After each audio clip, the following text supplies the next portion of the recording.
At least one person was killed and nearly 24 injured by a car today in New York's Times Square. The NYPD quickly ruled out terrorism. Michelle Miller is at the scene, but we want to caution you, this video is graphic.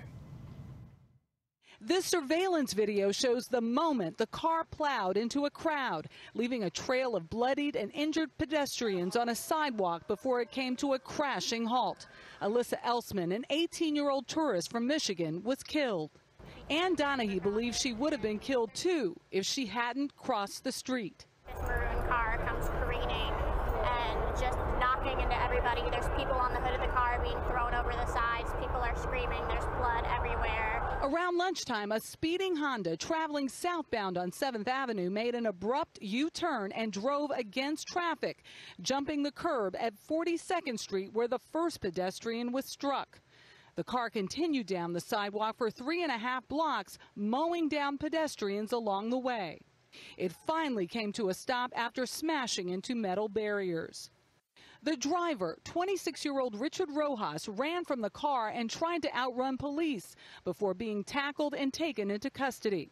Rojas, a former member of the Navy, is being tested for drugs and alcohol. Police say he has 2 prior DWI arrests. NYPD cop cars racing down the street at breakneck speed in a lightning-fast response to the horrific incident in Times Square, one of the most well-protected areas on the planet. But despite the intense security, a car was able to mow down nearly 24 pedestrians, killing one. There is no indication that this was an act of terrorism. That being said, we are reinforcing key locations around the city with our anti-terror units of the NYPD. Security expert Manny Gomez says the incident is a rude awakening for the NYPD with all its high-tech and highfalutin security measures. It's a lesson-learned situation, asking how could it have happened. Although you have the Ring of Steel with hundreds of cameras in Times Square and elsewhere, even though you have the concrete barriers, somebody could still drive a car through Times Square and hit multiple people at any time. Clearly, the metal ballers, the barricades, 200 installed in the last year in Times Square, help stop the car and prevent more injuries, but the crosswalks are still vulnerable. Gomez says the NYPD could take measures to make the crosswalks safer, but they would severely impact what is already a traffic nightmare there.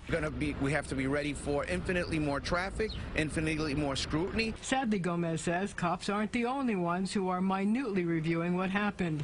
So will the terrorists. He says they'll use it as a learning tool for how to wreak havoc in Times Square, the so-called center of the world. Now, terrorists are looking at this and saying, imagine what we could do with an 18-wheeler tractor-trailer with full intent or even with explosives inside the truck. North Korea has blasted the Moon Jae-in administration for its response to last weekend's missile test by the regime. In its first condemnation of newly elected President Moon since he took office, Pyongyang accused the South Korean government of colluding with foreign powers to conspire against North Korea. Following Sunday's launch of the Hwasong-12 ballistic missile, President Moon described it as a grave challenge to peace and security on the Korean peninsula, as well as the international community. North Korea added it will continue to bolster its, quote, self-defense capabilities, regardless of opposition by the new administrations in Seoul and Washington. The U.S. Navy is moving the USS Ronald Reagan aircraft carrier to the Korean peninsula. Amid heightened tensions in the region, it will conduct dual-carrier training exercises with the USS Carl Vinson. This comes only days after North Korea established a substantial leap forward in their missile program. The country launched a projectile that achieved successful, controlled re-entry into the Earth's lower atmosphere instead of falling back. After finishing a maintenance period and sea trials in Japan, the USS Ronald Reagan left for the Korean peninsula Tuesday. A top U.S. admiral said the U.S. Navy needs to build more ships and quickly implement new technologies to remain competitive with other nations like China and Russia. Admiral John Richardson, Chief of Naval Operations, told reporters on May 16th that, quote, we are getting back into an era of maritime competition.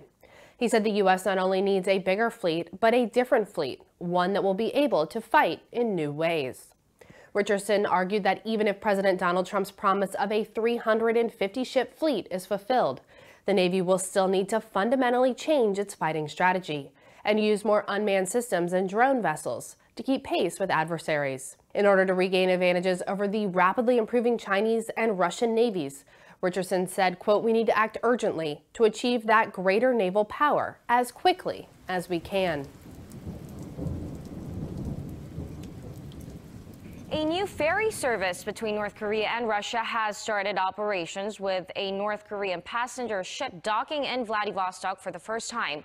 On Thursday, the vessel will sail once a week to the far eastern Russian port city and will carry passengers and cargo. Watchers believe this is the latest effort by Pyongyang to forge closer ties and boost economic cooperation with Moscow.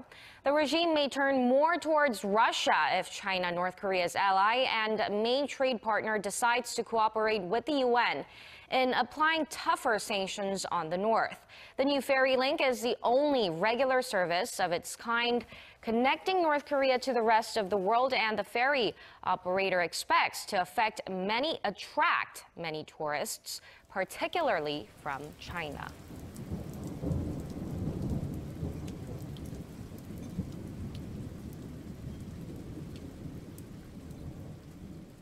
The US-led coalition has carried out a bombing raid against forces fighting for the Syrian government in the south of the country. There are not too many details at the moment of what exactly happened in southern Syria, except the confirmation from the Operation Inherent Resolve. We actually sent an email them asking for confirmation, and they replied with a statement saying that the coalition struck pro-regime forces that were advancing well inside an established deconfliction zone northwest of Al-Tanf, Syria on May 18th, and that posed a threat to U.S. and partner forces at Tanf. The action was taken after apparent Russian attempts to dissuade Syrian pro-regime movement south towards Tanf were unsuccessful. A coalition aircraft show of force and the firing of warning shots. Coalition forces, the statement continuing, said that have been operating in the Tanf area for many months, training and advising vetted partner forces engaged in the fight against ISIS. The final part of the statement said the agreed upon deconfliction zone agreements remains in effect. The airstrikes happened in the area where the rebel forces, which have been trained by the Pentagon for many months now to much no avail, were holding their base, and that's where the United States military apparently believed there was some kind of threat from not necessarily the Syrian army. It doesn't state that those were the Syrian army forces, rather the forces, the militia backed by the Syrian government. A very rare airstrike in this area, and why is it so important? Because these militia groups, they were pro-regime, but basically Shia militias backed by Iran. They were moving on an area in southeastern Syria called Al-Tanf, where the U.S. Special Forces have operated very frequently trying to train Syrian opposition. So you have these Iranian-backed militias basically coming down the road, tanks, bulldozers, front-end loader vehicles, and they don't get the hint that they're not supposed to be moving against this base where there's opposition and very likely U.S. and other coalition special forces. There was a sort of a show of force. Aircraft fly over, trying to push them back. They don't get the message. They keep coming. So U.S. aircraft then rolled in and dropped a couple of bombs, destroying a tank, destroying a couple of the vehicles. A message back to these Shia militias definitely to back off and stay away from where U.S. forces are operating. And now the U.S. Secretary of Defense says his country does not want to get more involved in the Syrian war just hours after the U.S. targets a pro-government Syrian convoy in Homs province. Now, James Mattis says the U.S. military will, however, defend itself if attacked. U.S. officials say the attacked Syrian convoy seemed to be transporting militiamen to a garrison near the Jordanian border. U.S.-led coalition says the strike occurred inside a deconfliction zone where British and U.S. commandos have been training local forces against Daesh.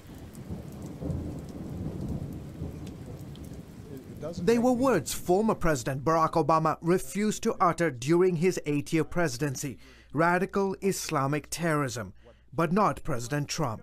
We will reinforce old alliances and form new ones and unite the civilized world against radical Islamic terrorism, which we will eradicate completely from the face of the earth.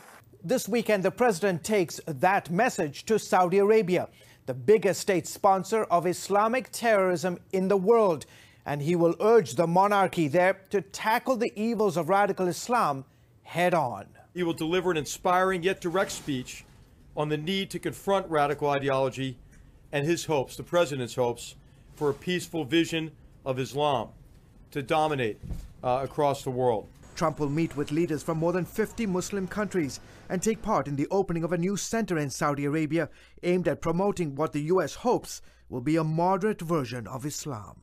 By establishing and operating this center, our Muslim friends, including Saudi Arabia, are taking a firm stand against extremism and those who use a perverted interpretation of religion to advance their criminal and political agendas. The president is also expected to announce plans for a NATO-like organization of Arab countries that would fight Islamic terror groups in the region. One of the goals on this trip is for President Trump to mobilize a coalition, including Saudi Arabia, against ISIS and Al-Qaeda and Iran. Jim Phillips, a Middle East expert with the Heritage Foundation, says the president mustn't shy away from confronting the Saudis on their climate of radicalization.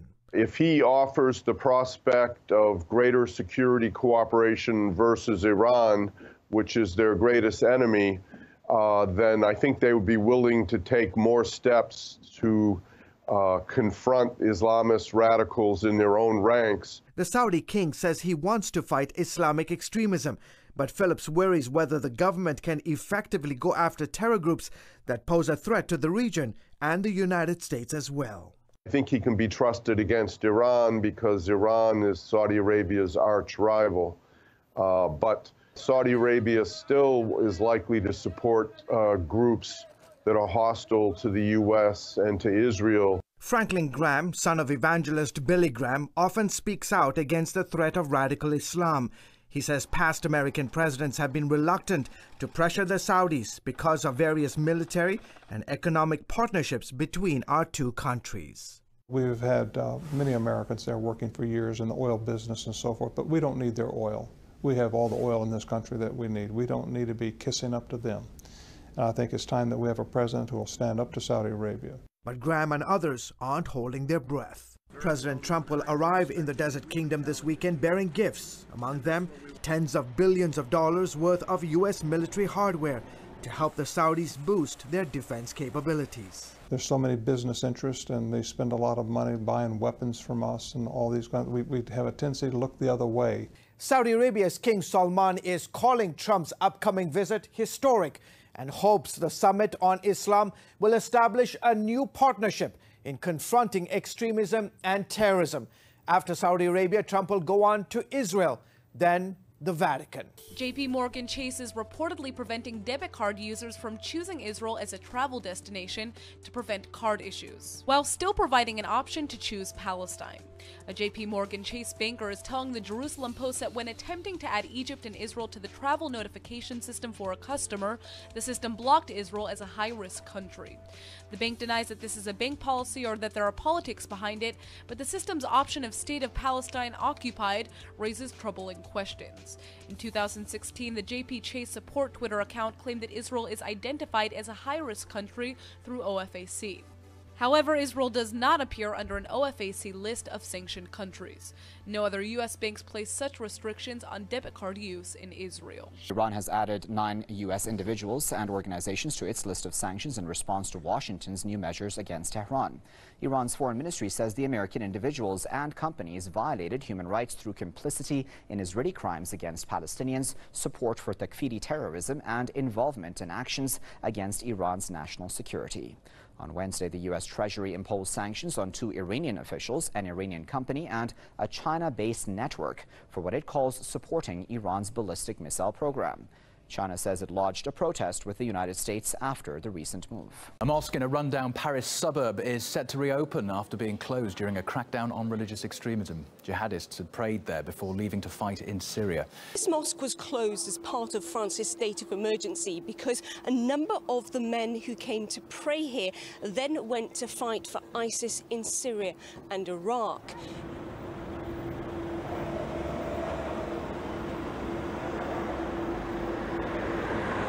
Now, many mosques were closed and were told that they couldn't reopen until that had ended. This mosque has been given permission to reopen, and that's causing some concern here in northern Paris.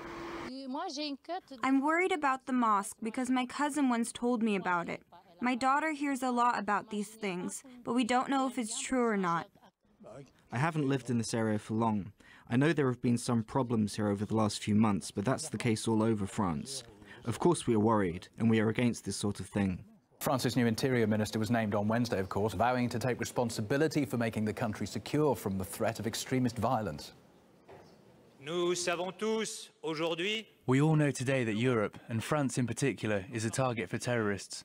So I'm aware, as I arrive here, that my first duty will be to do everything possible to protect our fellow citizens. We'll work together with all the security services to ensure that we can protect ourselves from this threat. The threat is complex and multifaceted. It comes, of course, from abroad, but it's also taken root in our country. New sanctions may soon be imposed on Venezuelan individuals for alleged human rights violations. The Trump administration has shown concern over the South American nation's crackdown on protests. For almost 2 months, disgruntled Venezuelans have taken to the streets in protest of President Nicolas Maduro and his socialist government. The Venezuelan government plans to send additional troops to a border state to pacify violence in the region. On Wednesday, May 17th, the country's defense minister said, quote, "I have ordered the transfer of 2,000 guards and 600 special operations troops. The additional troops will be sent to Táchira State as part of Plan Zamora, an operation that aims to ensure the country's stability. At least 3 people have died in Táchira State since protests turned violent Monday. The region has since seen rioting and looting. In Brazil, thousands of people across the country have taken to the streets there as well, this time demanding the resignation of President Michel Temer.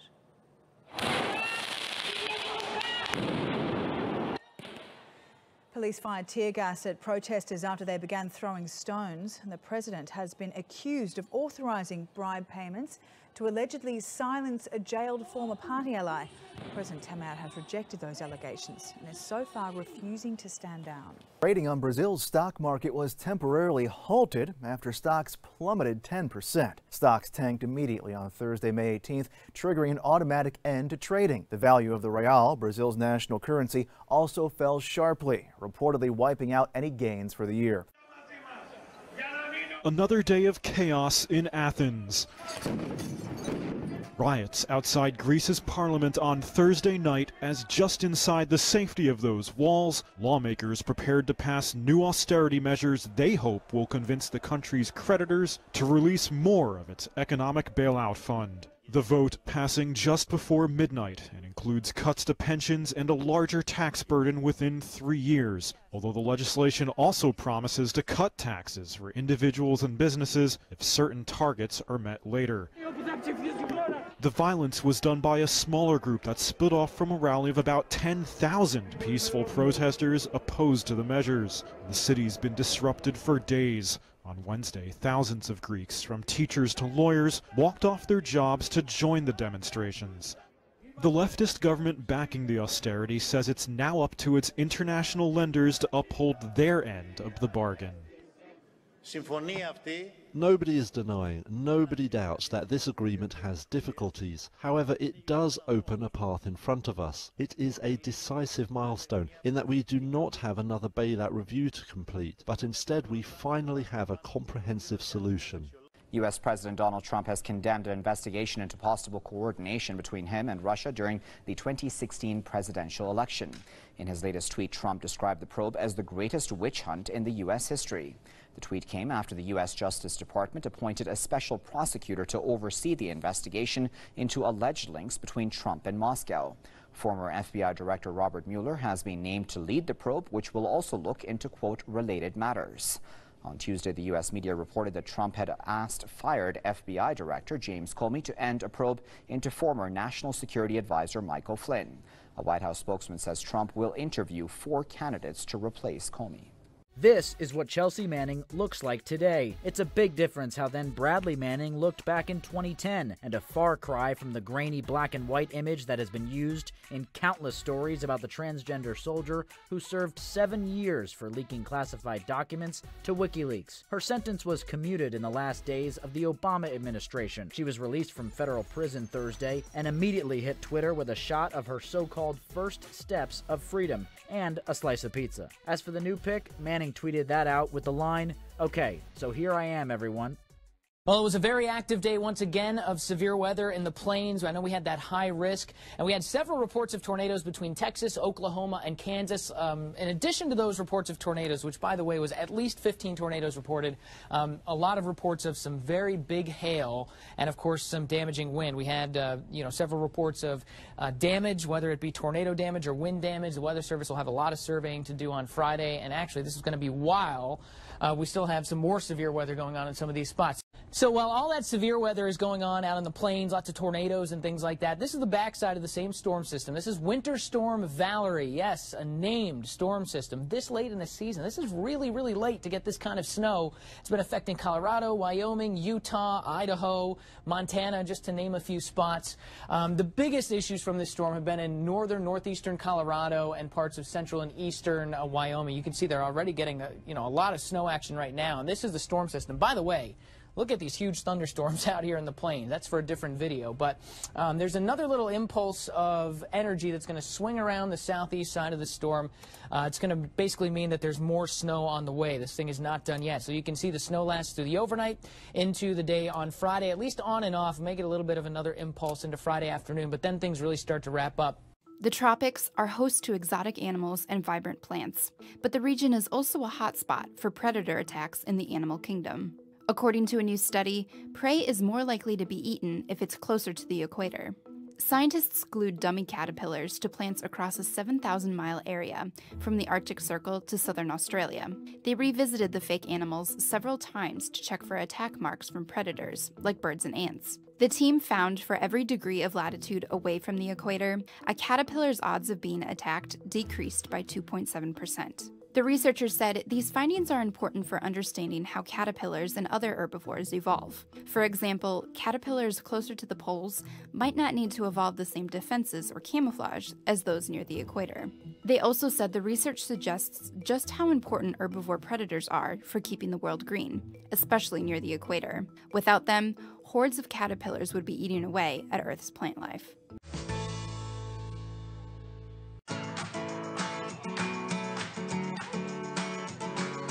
The only thing missing here is a cap and gown. These two baby otters have finally graduated to swimming on their own. The youngins, Nellie and Tucker, have been learning to swim at the Oregon Zoo under the watchful eye of their mother, Tilly. Zoo staff says most people don't realize otters need to be taught how to swim just like people. Tilly would start each swim lesson by pulling her babies into the water and showing them what to do. And it looked like it worked. Nellie and Tucker have been showing off their skills, but are never too far from their mom. We just can't tell who's the better swimmer, this one or the otter.